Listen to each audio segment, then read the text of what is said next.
Karen's obsession with the rules takes a dark turn when she targets Sarah and her disabled daughter Lily at the park. What started as a confrontation over a simple ramp soon spirals into a shocking act of cruelty that no one saw coming. Willow Creek was a beautiful, quiet neighborhood in Texas, known for its large homes and neatly manicured lawns. The streets were lined with white picket fences and everyone seemed to know everyone else. It was the type of place where neighbors waved hello and families looked out for one another. But despite its picture-perfect appearance, Willow Creek had one thing that set it apart: the Homeowners Association, or HOA. The HOA had strict rules and it wasn't afraid to enforce them. From the color of your house to the height of your grass, nothing was left to chance. Sarah, a single mother, had just moved to the neighborhood with her 65-year-old mother Lily, who had cerebral palsy and needed a wheelchair to get around. Sarah hoped that this new home would be a fresh start for both of them, a place where Lily could have more freedom and independence. She dreamed of a safe and welcoming community where her mother could enjoy her golden years in peace. Sarah had worked tirelessly to save money for this move. She had found the perfect house with a ramp for Lily's wheelchair, allowing her mother to get in and out easily. It was a small change but one that made a huge difference in their daily life. Little did Sarah know, the ramp would soon become the center of conflict. The HOA's tight grip on the neighborhood's rules was about to clash with Sarah's desire to care for her disabled mother. At first, everything seemed fine, but soon enough, Sarah realized that Willow Creek's community wasn't as welcoming as she had hoped. The HOA had a way of making sure everyone followed the rules, and it didn't matter who you were or why you needed to break them. On their third day in the neighborhood, Sarah decided to install a wheelchair ramp at the front of their house. It was a simple ramp, nothing fancy, but it made a huge difference for her 65-year-old mother Lily. With the ramp, Lily could get in and out of the house more easily, without having to rely on Sarah to carry her up and down the stairs. It was something every disabled person should have, but Sarah knew that in this neighborhood, even the smallest changes required approval. Sarah was helping Lily practice using the ramp when a sharp voice interrupted them. "Excuse me," the woman said, marching toward them. Sarah looked up and saw a woman in her late 40s, dressed in expensive clothes and carrying a designer handbag. Her perfectly styled blonde hair looked out of place in the suburban neighborhood, and her face was filled with disapproval. "I'm sorry, but this ramp doesn't meet HOA standards," the woman said, her voice sharp. "You can't just build something like this without approval. It's against the rules." Sarah, taken aback, stepped in front of Lily, trying to shield her from the woman's harsh words. "I didn't realize," Sarah said politely. "I'll look into getting approval right away." But Karen, as Sarah soon learned her name wasn't interested in understanding. "I don't care why you did it," Karen snapped, cutting Sarah off. "You have 48 hours to remove it or you'll be fined $500 a day." Before Sarah could respond, Karen turned and walked away, her heels clicking on the pavement. Lily, confused and upset, looked up at Sarah. "Mommy, is she mad at us?" she asked softly. Sarah knelt down and brushed Lily's hair from her face. "No, sweetheart," she said gently. "She's just very serious about rules."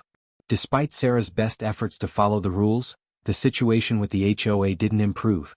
She submitted all the necessary paperwork, hoping that the HOA would approve the ramp. But instead of getting the green light, Sarah received an email a few days later that made her stomach sink. The HOA had rejected the ramp, saying it didn't meet the aesthetic standards of the neighborhood. The email demanded that the ramp be removed immediately to avoid further fines. Sarah was stunned. She had never expected this kind of response. The ramp was simple and functional, designed specifically for Lily's needs. It wasn't an eyesore or anything that would stand out in the neighborhood. It was just something that would allow her disabled mother to move freely in and out of their home. But the HOA didn't see it that way. Karen, the HOA member, seemed determined to make Sarah's life difficult. Every time Sarah went outside, Karen appeared, standing at a distance with her arms crossed, watching her like a hawk. It wasn't just the ramp anymore. It felt like Karen was keeping an eye on everything Sarah did. Whether Sarah was watering the garden or bringing in groceries, Karen was always there, lurking nearby, silently judging. Sarah tried to ignore her, but the pressure was building. The constant scrutiny was taking a toll on her. She was doing everything she could to make sure Lily had a good life, but it seemed like the more she tried to comply with the HOA's rules, the harder Karen pushed. Every time Karen appeared, Sarah stayed calm even when she wanted to shout. She didn't want to cause a scene in front of Lily, who was starting to notice the tension. Sarah knew that no matter how much Karen pushed, she couldn't back down. Lily needed that ramp and Sarah would fight for it no matter how hard it got. But the more Karen watched, the more Sarah felt trapped. She couldn't understand why Karen was so fixated on making their lives harder when all they wanted was to fit in and feel welcome in the neighborhood. It seemed like no matter what Sarah did, Karen was always one step ahead, finding new ways to make her feel like she didn't belong. As the days went on, Karen's behavior only got worse. It wasn't just about the ramp anymore. Karen seemed determined to make Sarah and Lily's lives difficult at every turn. One sunny afternoon, Sarah decided to take Lily to the neighborhood park, hoping some fresh air would help lift their spirits. Lily had been talking excitedly about the swings all morning, and Sarah was eager to give her a break from the constant stress of dealing with the HOA. As they approached the park, Sarah spotted Karen standing near the entrance, talking to another neighbor. Sarah's stomach tightened. She had hoped for a peaceful day, but she knew Karen would be watching them. As they got closer, Sarah heard Karen's voice, raised and full of disapproval. "Can you believe it?" Karen was saying loudly so everyone could hear. "She thinks she can just ignore the rules. That ramp is an embarrassment to this neighborhood." Sarah's heart sank, but she kept her head high and pushed Lily's wheelchair forward. "Let's just keep walking," Sarah whispered to Lily, trying to stay calm. "We're here to have fun." But Karen wasn't finished. As they got closer, she turned and blocked their path. "Excuse me," Karen called out, her voice sharp and cold. "This park is for residents who follow the rules. Not for people who think they can do whatever they want." Sarah's patience was starting to wear thin. She took a deep breath, trying to stay calm for Lily.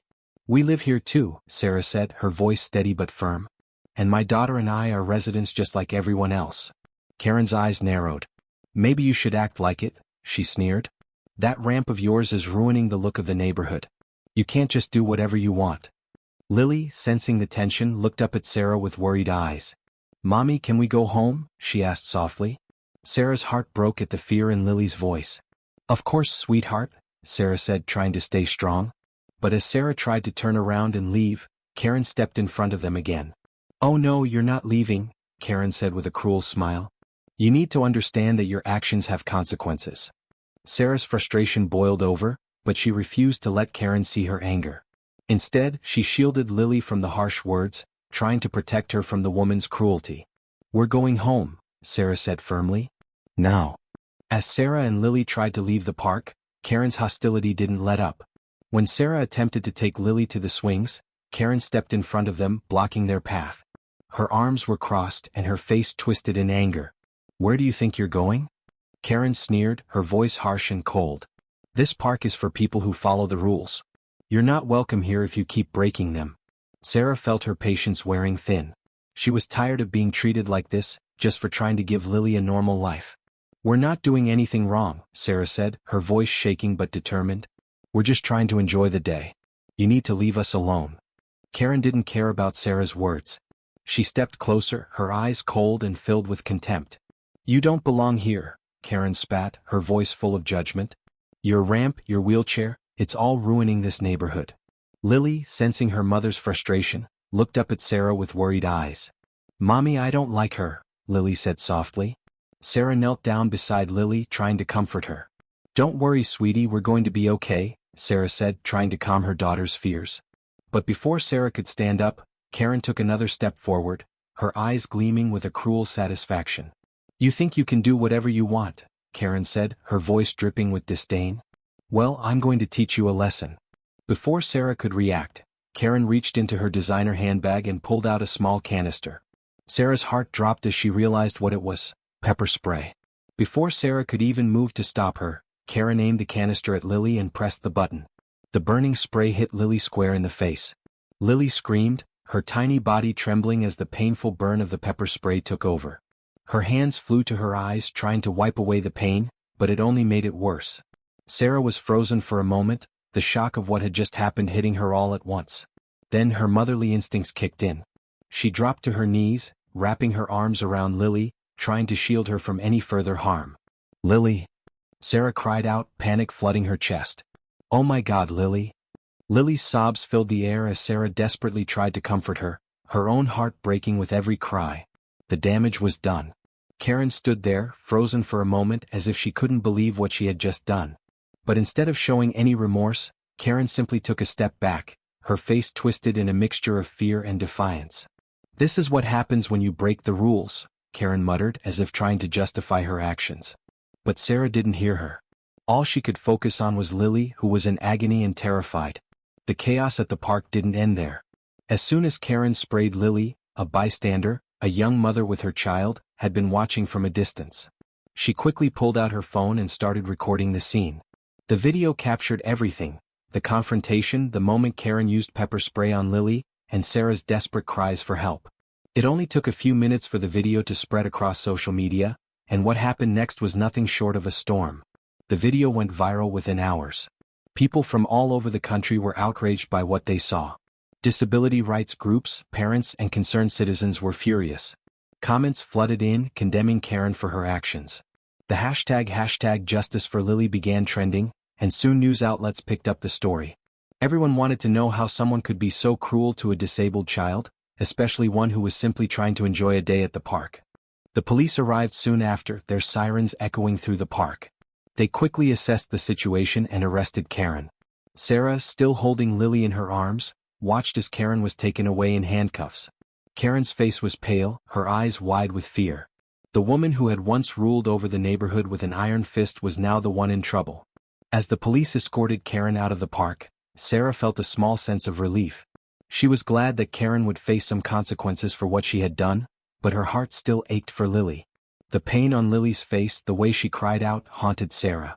In the days that followed, Karen's life began to fall apart. The video of her assault on Lily continued to spread, and the backlash was swift and harsh. Karen's employer, a prestigious insurance company, issued a public statement. They condemned her actions, calling them completely unacceptable, and stating that they did not align with the company's values. Within hours, Karen was fired from her job. Her personal life also started to unravel. Her husband, a well-known lawyer in the community, filed for divorce. He told the press, "I cannot stand by someone who would hurt a child in such a cruel and senseless way." Their marriage, once strong, was now over. Karen's actions had cost her both her career and her personal life. But it didn't stop there. The HOA, which had once backed Karen and her strict enforcement of the rules, quickly distanced itself from her. The HOA board released a public apology to Sarah and Lily, promising to review its policies and ensure that they were more inclusive for people with disabilities. They acknowledged the harm Karen had caused and pledged to make changes to prevent such an incident from happening again. Karen's world had completely crumbled in just a few days. She went from being a powerful member of the community to a pariah, shunned by her neighbors and friends. No one wanted to be associated with someone who could harm a disabled child. Meanwhile, Sarah and Lily were still facing the emotional aftermath of what had happened. But Sarah found some comfort in knowing that justice was being served. Karen's actions had sparked outrage and had led to real change. The fight wasn't over yet, but it was clear that Karen's actions would have consequences. The court trial began, and it quickly became clear that the case was bigger than just the assault on Lily. Sarah and Lily had become the face of a growing movement for justice.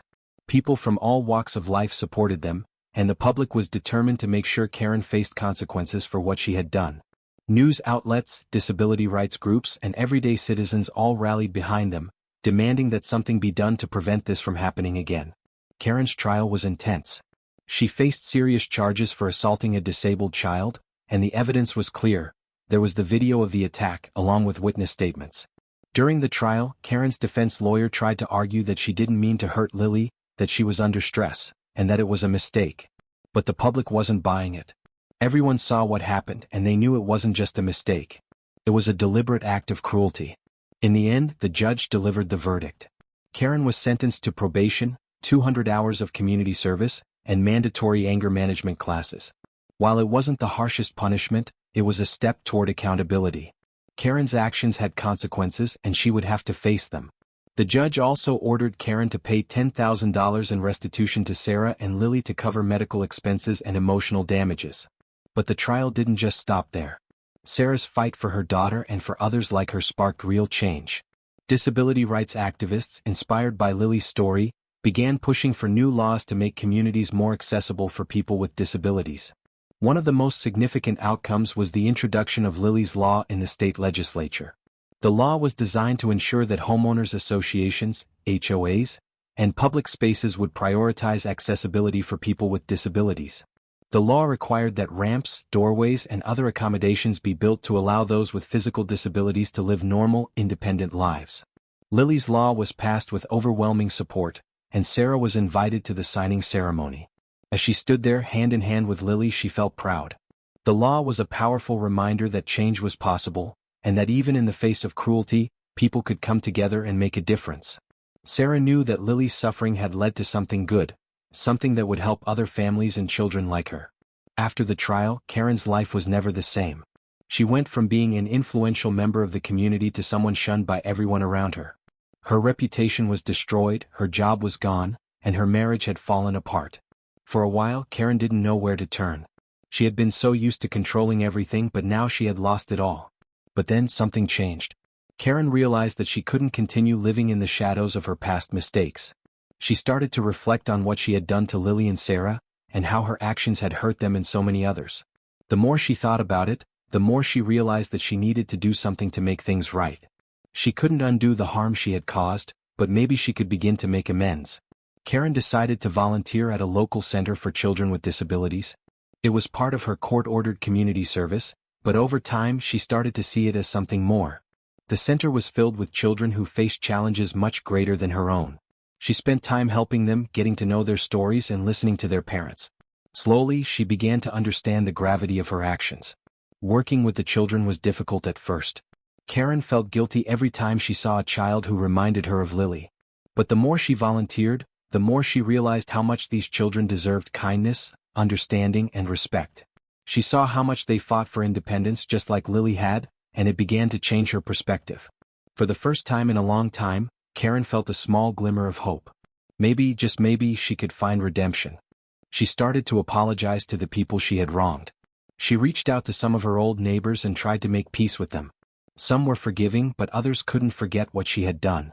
Still, Karen kept working hard, hoping that one day she could prove she was a different person. Meanwhile, Sarah and Lily were beginning to heal. They had faced so much pain and hardship, but now they were slowly returning to a sense of normalcy. The road ahead wasn't easy, but they had made it through the worst of it. With Karen's actions now in the past, Sarah felt a sense of victory. They had fought for what was right and they had won. Sarah spent time with Lily, watching her smile and laugh again, as though the weight of everything that had happened was finally lifting. Sarah knew that their lives would never be the same, but she was determined to make sure that they would be better. With the passing of Lily's law and the growing awareness of disability rights, Sarah felt hopeful for the future. Things were changing and she knew that their story was part of that change. The community that had once shunned them now began to embrace them. Neighbors who had once kept their distance came over to offer their support, bringing cards, flowers, and even meals. It was a reminder to Sarah that, despite the cruelty they had faced, there were good people who believed in kindness and justice. It wasn't just about one ramp or one incident. It was about creating a world where everyone, regardless of their abilities, could live with dignity and respect. Lily had become an inspiration to many. Her story had touched so many lives, and people were starting to see how important it was to make spaces accessible for everyone. Sarah knew that Lily's strength had sparked a movement for change and understanding. As they sat together at home, Sarah reflected on how far they had come. They had gone through pain, fear, and uncertainty, but they had emerged stronger. They had fought not just for themselves, but for everyone who faced similar struggles. Sarah held Lily close, feeling a sense of pride and love that words couldn't fully capture. "You're so brave," Sarah whispered to her daughter. "I'm so proud of you." Lily smiled up at her, her eyes filled with love and hope. "I'm proud of you, Mommy," she said softly. The journey had been long, and the scars of the past would never completely disappear. But Sarah knew that they had made a difference. They had shown the world that kindness, compassion, and understanding could change lives. They had taken something painful and turned it into something beautiful. And they were only just beginning. Looking toward the future, Sarah was filled with hope. She believed that no matter what challenges lay ahead, they would face them together. The bond they shared was unbreakable, and with that love and determination, they could accomplish anything. Sarah knew that, in the end, kindness would always win. And as for Karen, her path to redemption was just beginning. It would take time, but the work she was doing now, helping children with disabilities, was a small step toward becoming a better person. She knew it wouldn't erase her past, but it was a start. Maybe in the future Karen would find peace with herself. But for now she had learned a powerful lesson: the importance of empathy, kindness, and understanding. Sarah and Lily had shown her that, and for that Karen would always be grateful. As for Sarah, she knew that this was just one chapter in a much larger story. And with Lily by her side, she was ready to keep fighting for a world where kindness and compassion would always lead the way.